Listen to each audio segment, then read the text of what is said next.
Thirst, that is we drink water. Third is food, because we feel hungry. Hunger, thirst, these are very important because breathing is an automatic process which continues. And then comes sleep. Sleep is also a requirement of the body. And fourth requirement of the body is to keep it in healthy shape. Now, I'll come to that slowly. Now, when you feel thirsty, you don't do anything. The body tells you to do something. You don't have any mental, thought on this process. The thought comes because you feel thirsty. And that is how a need is defined. Similarly, when you feel hungry, you don't do anything. No thought comes. The thought comes because you are feeling hungry. And you have to fulfill your desire for hunger. Similarly, when you feel sleepy, you don't even know how it comes. Even science cannot define what is sleep. So sleep is induced by the body, hunger is induced by the body, thirst is induced by the body. And these are primary needs of every human being. Plus, we have to keep our body in good health. For that, we require habitation because we have to face the outside temperature. Temperature could be cold, could be windy, could be low, high. So we have to protect our body. We need clothing for that purpose. So the clothing should be there as well. And then your food should be balanced so that you are in a healthy state. So these are fundamental requirements of the body, which are actually our needs. We understand the needs now. There are 5 needs basically: breathing, thirst, hunger, sleep, and healthy body. Now, healthy body can be divided into habitation, clothing, and reasonably healthy food. That is what the body requirement is. So these are primarily the needs of human being. What comes beyond that are, we will understand their process slowly. But here we were talking about somebody going to Himalaya and taking sannyas. Now that is what a lot of people do. Some people try to, control their body needs. They overcome sleep, they try to overcome hunger. I think that is a useless exercise. Krishna in Bhagavad Gita very clearly says, that is in the 6th chapter, I think it's 17th verse, where he says very clearly that har aadmi ko yatha yogya ahar, yatha yogya vihar, yatha yogya nidra, ye jaruri hai. It is a requirement. Even if you take yourself to Himalayan caves and live there, these requirements will not diminish. These requirements will stay. You can modify them slightly here and there, but that's end of it. So this is what is very important to understand, the needs of the body. And to perform this journey of our life, we need this body in a healthy shape. That is what Buddha also realized. You remember that when he was doing his austerity, he did not take food for several days and he became extremely thin and he was about to die. And then somebody came and told him that वीणा के तार इतने भी मत खींचो कि वो टूट जाएं और इतने ढीले भी मत छोड़ो कि उनमें कोई संगीत ही नहीं आए.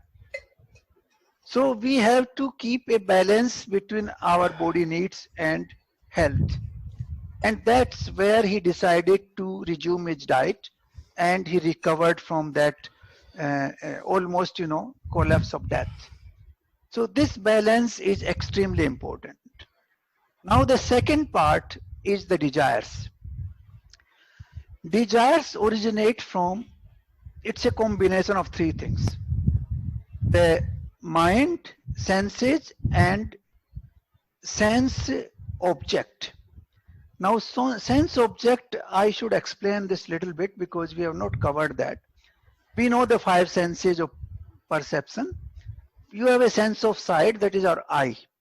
Eye is the sense of sight. What you want to see, for example, you want to see a beautiful snow-covered mountain range. Now that is the sense object. You want to see a beautiful building, that is the sense object. You want to see a beautiful lady, that is the sense object.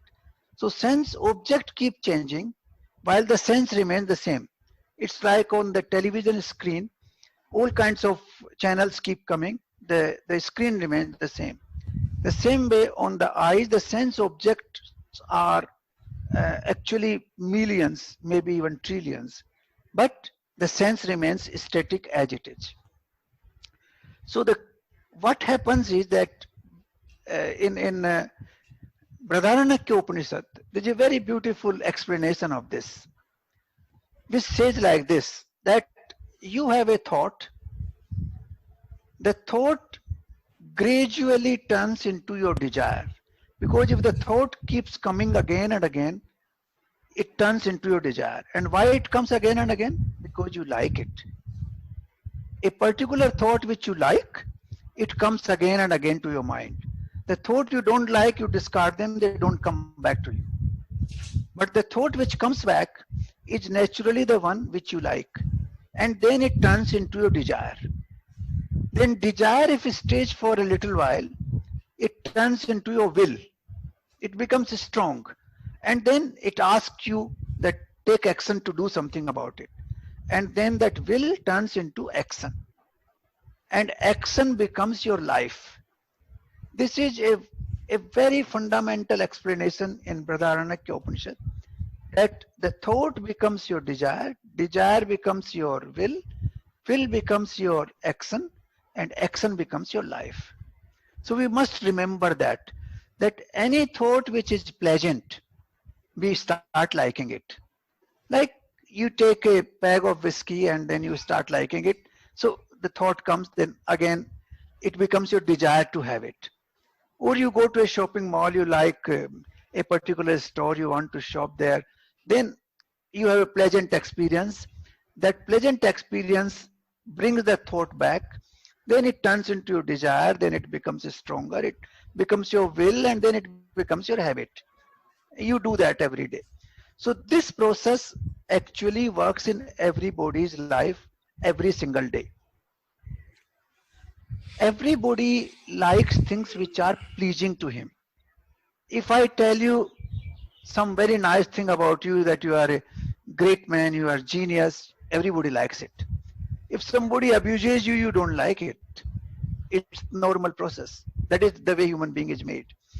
So things which we like, we have to be careful about them. Because things which we like, they will tend to turn into our desires and the will, action and life. And whether we want them to become our life, that is the question we have to ask at that stage. Because once it goes beyond that stage, it becomes extremely difficult to control it. Because human being is also what we call get used to certain habits. And it's extremely difficult to get out of those habits. For example, a smoker knows that smoking is not good, but by sheer virtue of his habit, he cannot quit it. A time comes at 10 o'clock, he has to smoke, his desire is there, he acts, mechanically he acts and takes his cigarette and starts smoking. So this is how the mechanical habits are formed. Once we convert our thoughts into desire and into will. And that is why at the stage of thought, we have to be little careful. Now this is an internal process. It's a very delicate process also. That a thought came to you today, okay, I should buy a car, very nice car.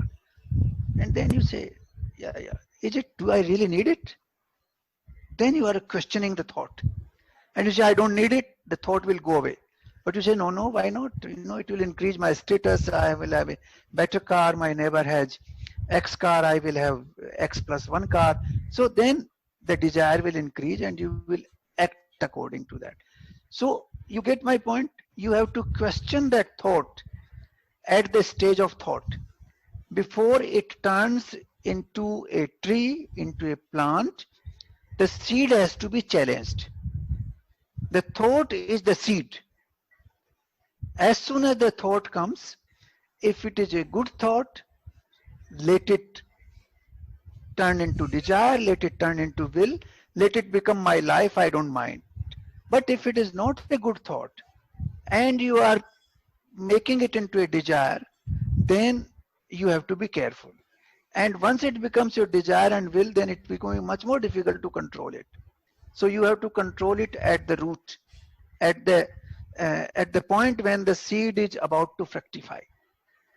So this is an exercise we have to do internally within ourselves, that at what point the thoughts are converting into desires, at what point desires are converting into will.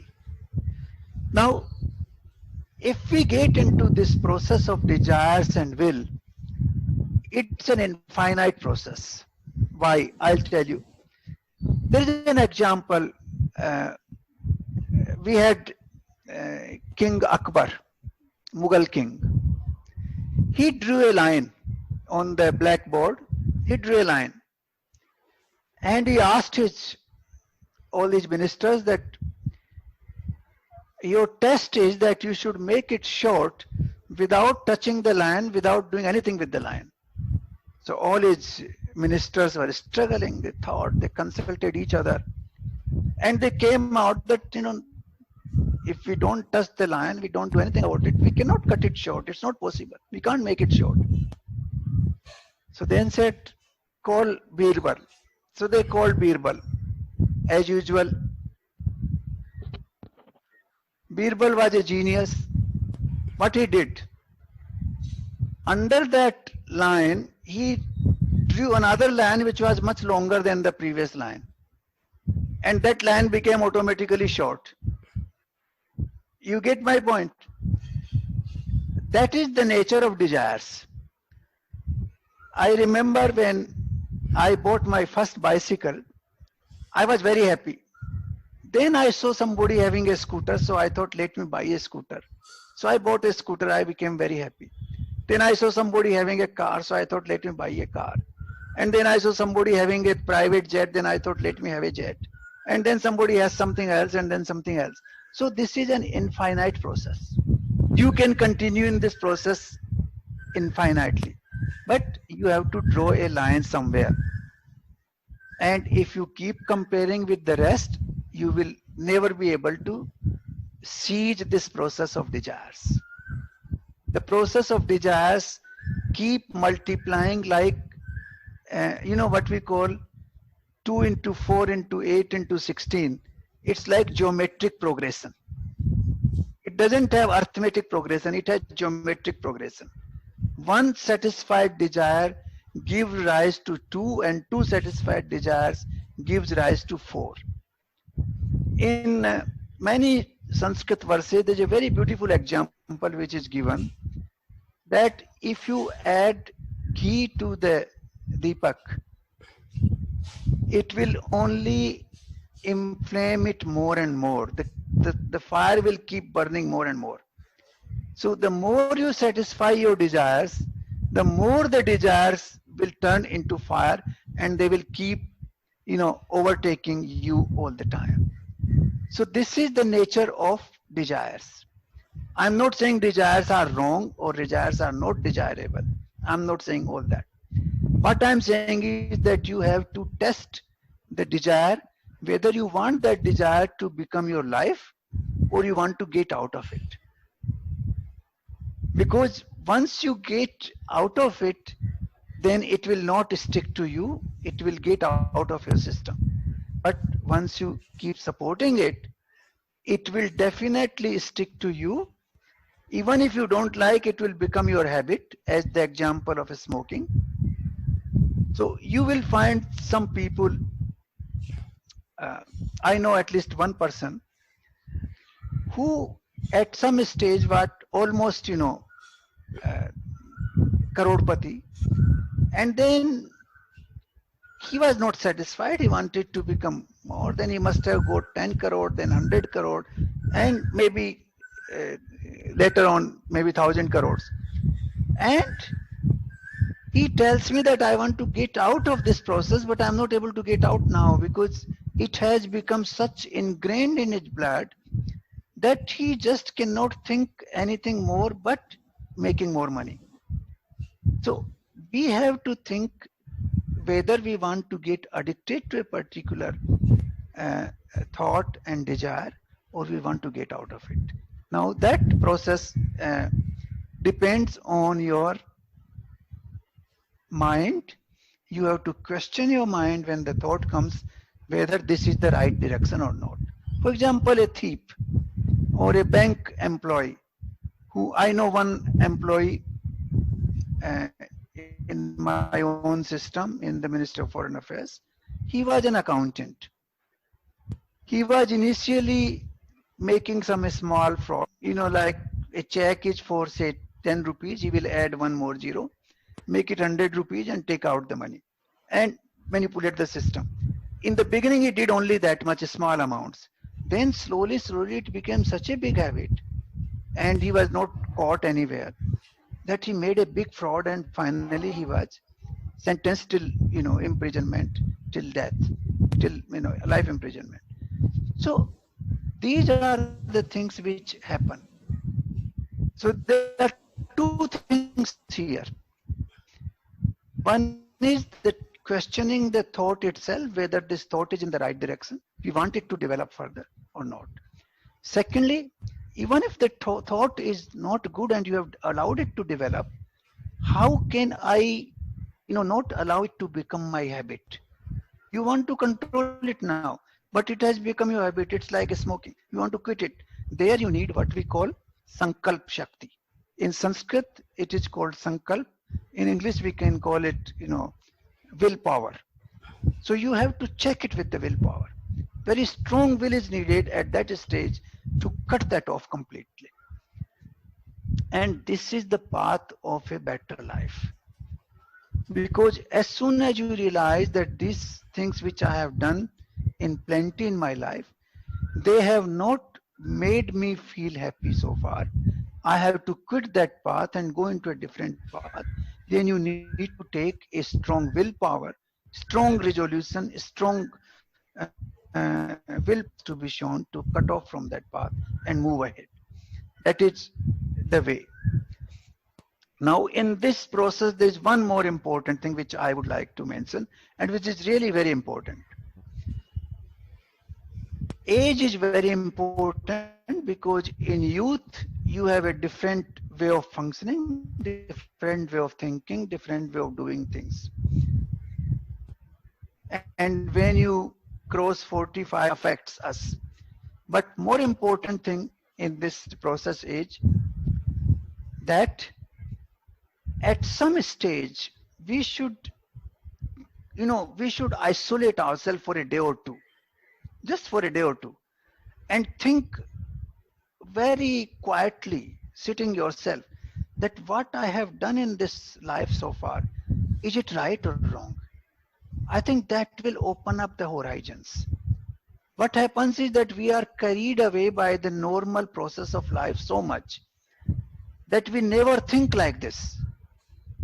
We never think. I give you another example to make it more clear.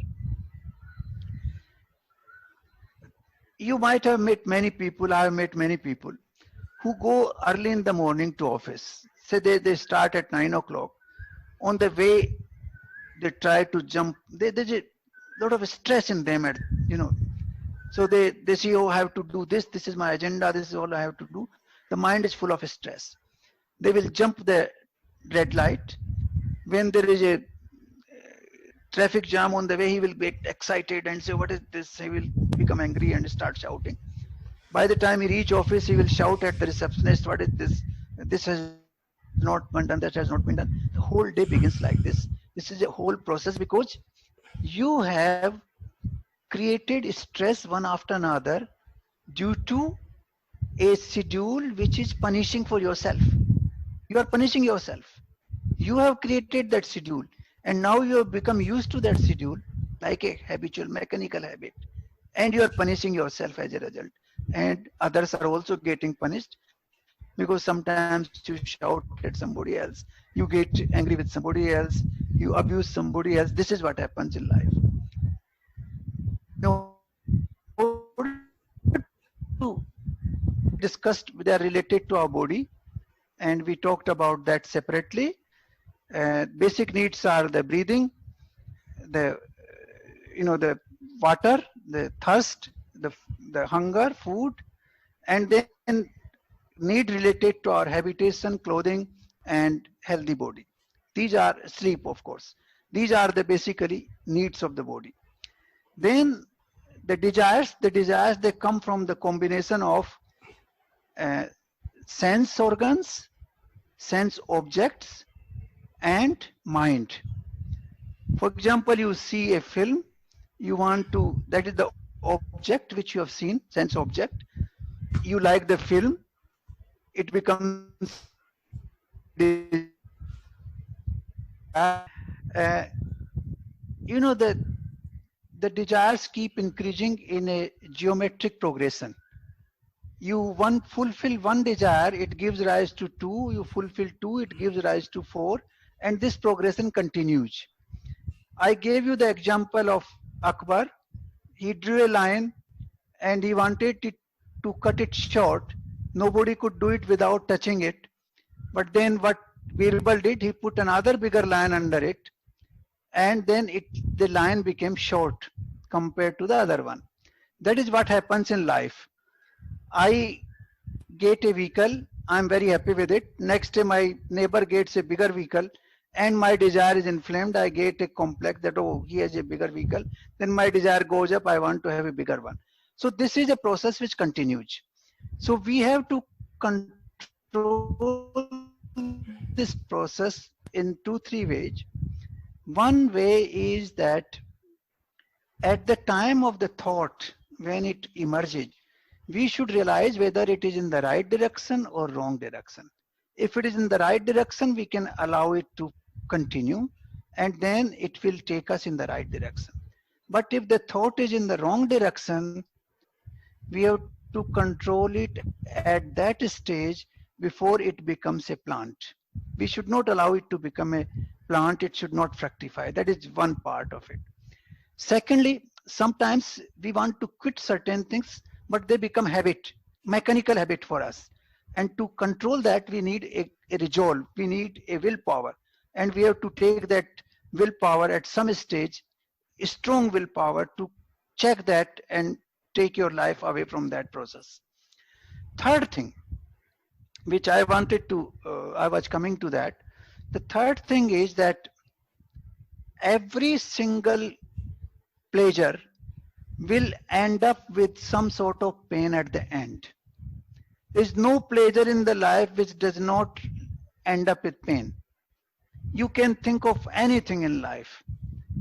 You, for example, you bring up your child, you give him the best education, then you have certain, because this is the way natural process works. You have some expectations and the child does not meet your expectations. You feel disappointed, you feel bad, you feel the pain of it. You buy anything, we know in economics, there is a principle of marginal diminishing utility. That applies very much in our lives. Whatever thing you buy, whatever pleasure you have, whether you take the travel, you take, owning certain things, you take getting a position of high power, all these ultimately end up with some sort of pain. And then we have a desire to overcome that pain, and that can be overcome only through higher achievement beyond that. For example, a person has become a minister in the state government. He is, after becoming minister, he feels unhappy. Till he did not become minister, he was very excited that he became the minister. After some time, he becomes unhappy. And he says, now I should become the chief minister, because chief minister has no caliber, he is no better than me. I should become the chief minister. So that becomes the process. This process continues. So the desires take over in these three ways. One, becoming our habits. Second, going into thought to desire and will process.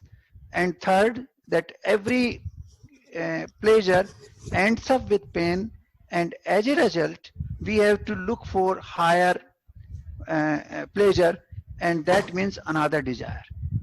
So this is the way it operates. Now, one more point I want to mention here. Sometimes you are not able to overcome your desire unless you experience it. Some people even believe that you must experience that particular process to overcome it. Because once you experience it, you feel that there is nothing great about it and it is not giving you the desired satisfaction. And that is why you should experience life. And that is what Krishna says in Gita many places, that you should experience life in this world to actually get detachment from the world. You get detached only when you experience. It's like, we talk about marriage. You only after getting married, you feel the pain of married life, and then you try to become detached. Unless you get married, you never feel that pain. Therefore, you have to actually uh, uh, experience that world, experience the world of desires to overcome those desires. So these are the four different processes of overcoming the desires. We have to, let me repeat it once again. The first thing is we can control the desires at the time of seed, that is when the thought comes in our mind. Secondly, we can control the desire when it has become a habit, but we want to control it, but then you need a resolve to control it. A iron willpower is needed. Thirdly, you experience the desire fully, you will automatically end up with pain, and that stage you will realize that this is not going to help me, this is not going to give me things which I need, and then you will overcome the desire. And fourth is the example of a lamp in which you put uh, more oil, it will keep burning more and more. So you should stop pouring oil into the lamp if you want it to burn. And therefore you should stop satisfying the desires of your sense organs and mind if you want to control that. So these are the four ways. I'm not saying here that desires are good or bad. I'm simply saying that the desire is an infinite process which takes you in a world where you remain completely engaged. You forget about everything else, and the life moves in that direction automatically like a machine. We become like mechanical process in that, and we move in that direction automatically. You can see the people who are engaged in a stock exchange, their heartbeat goes up and down every single minute when the share price go up and down. You see politicians, uh, they all the time their heartbeats are very high because they feel they may be cabinet reshuffle, I may become this minister, that minister, I may become more powerful, less powerful. So these are the processes which keeps us engaged all the time, and we don't get a time to think about ourselves. So if we want to really think about ourselves, we should not get into a cycle of desires and desires and desires. We should come to a close somewhere, and that is possible through these four processes. And in this, it's also important to take break once a while. think think Sit down quietly at home for one day and think what I'm doing is right or wrong, and then you will get a answer yourself in the process. So I think on the talk side, I will leave it here today. Just to recapture once again, the needs are from the body. They are mainly confined to our essentials. That is the apart from breathing, thirst, hunger, sleep, and our need of a healthy body. Healthy body is very important because this is the body which enables us to perform this journey in this world. Without that, we cannot do anything. If we want to perform the journey properly, we have to keep a body in good shape. That is very important. Then uh, we need not punish the body in any sense, because people who want to retire to Himalayas in caves and want to punish themselves, they call themselves tapasvi at times. They are getting into another world of their own, which is also as bad as the desires are. So we don't have to go and punish the body. As Krishna says in Bhagavad Gita, we should take what you call balanced diet, balanced sleep, balanced conduct in our life. That is very important.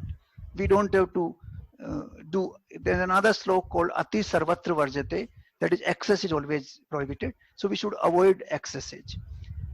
Buddha also did the same thing when he was on the verge of death, because he quit all his food and he wanted to do what you call the harsh tapasya, kadi tapasya.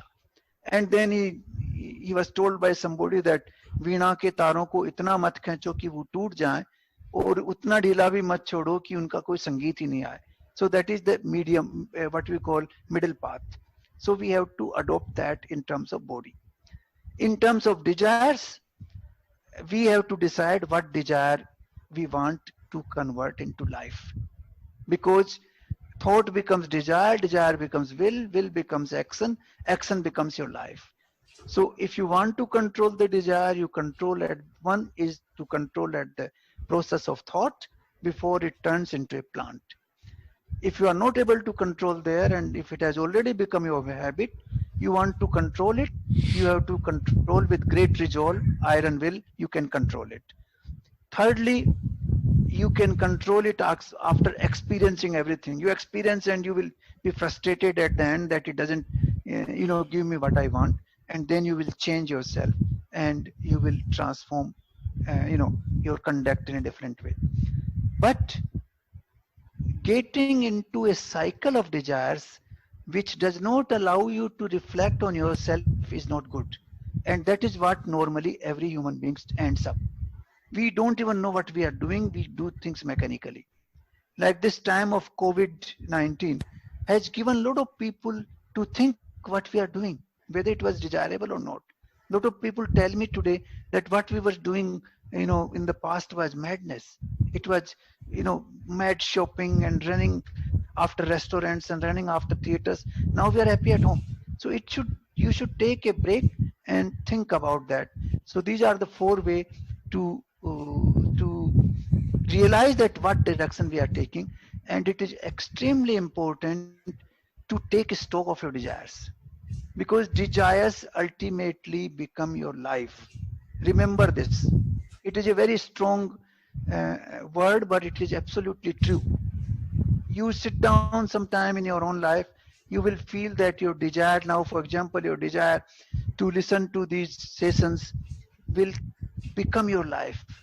If this desire is strong enough, it will become your life. You will feel it's a different issue altogether. If you enjoy it, you should continue with that.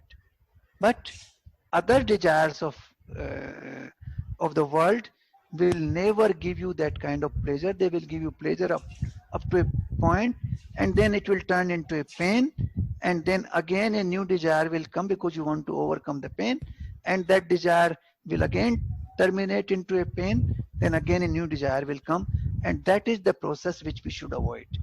And we get into that process invariably mechanically, and that is what I would request each one of us to think about it. So I think I will end here on this process today. In the next session, we will take even more deeper look into our way of functioning and how we can transform our lives. So I think I'll give you the name of the topic later on, but this is what we should look at. Here, one more point I can, before we close, one more point I can say, that ego also plays a big role in this desire process, because certain things we don't do only because of desire, we also do because of ego, because of our prestige in the society, because somebody will recognize me as a big guy here, eh, and that also adds to the process of desire, that gives a big fillip to the desires, and we should be careful on that process. So let us resolve that we will take a stock of our desires and see what is essential, what is not essential, and which are not essential, are they in the right direction? Will they give me the right path? If they are giving you the right path, move. But if they are not giving you the right path, don't move there, because they will be the cause of your stress otherwise. So thank you very much for that. And if you have any questions, we can still Okay. take one or two questions.